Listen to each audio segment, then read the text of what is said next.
সিরাজগঞ্জের শীত বাড়ার সঙ্গে সঙ্গে হাসপাতালে বেড়েছে ঠান্ডাজনিত রোগীর সংখ্যা। বিস্তারিত জানতে সিরাজগঞ্জ জেনারেল হাসপাতালে আছেন সহকর্মী রিঙ্কু কুন্ডু। সরাসরি যাচ্ছি তার কাছে।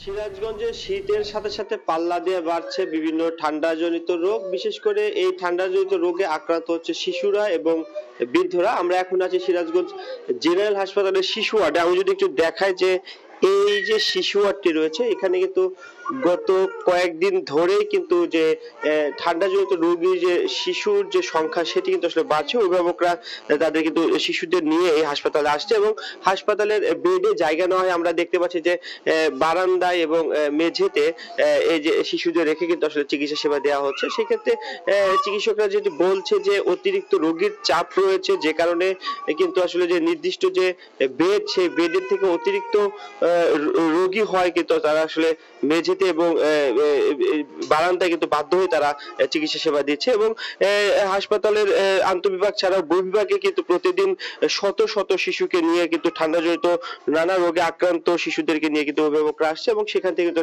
চিকিৎসা সেবা দেওয়া হচ্ছে।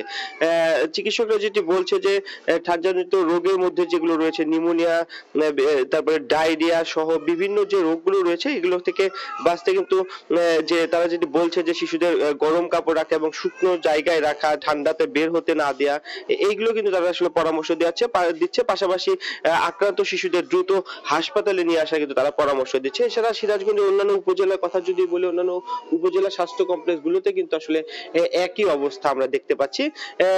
এই যে শিশুদের যে ঠান্ডাজনিত রোগ সেই রোগটি কিন্তু আসলে বাড়ছে এবং চিকিৎসকরা যেটি বলছে যে তাদের যে এই যে অতিরিক্ত বাড়তি রোগীর চাপ, সেই চাপ সামলাতে কিন্তু আসলে কিছুটা হিমশিম খেতে হচ্ছে এবং বহির্বিভাগে কিন্তু প্রতিদিন শত শত বিভিন্ন দূর দূরান্ত থেকে, যেহেতু এটি সিরাজগঞ্জ সবচেয়ে বড় সরকারি হাসপাতাল, সেই জন্য বিভিন্ন উপজেলা থেকে কিন্তু আসলে শিশুদের নিয়ে কিন্তু অভিভাবকরা আসলে কিন্তু এখানে আসছে। তো এক কথা বলা যায় যে শীতের সাথে সাথে কিন্তু আসলে শিশু এবং বৃদ্ধদের ঠান্ডাজনিত রোগের প্রকোপটা আসলে বেশি দেখা যাচ্ছে এবং অতিরিক্ত রোগীর চাপের কারণে কিন্তু আসলে চিকিৎসা সেবা দিতেও চিকিৎসকদের কিছু হিমশিম খেতে হচ্ছে।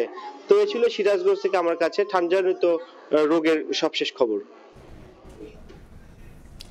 সরাসরি যুক্ত ছিলাম সিরাজগঞ্জে।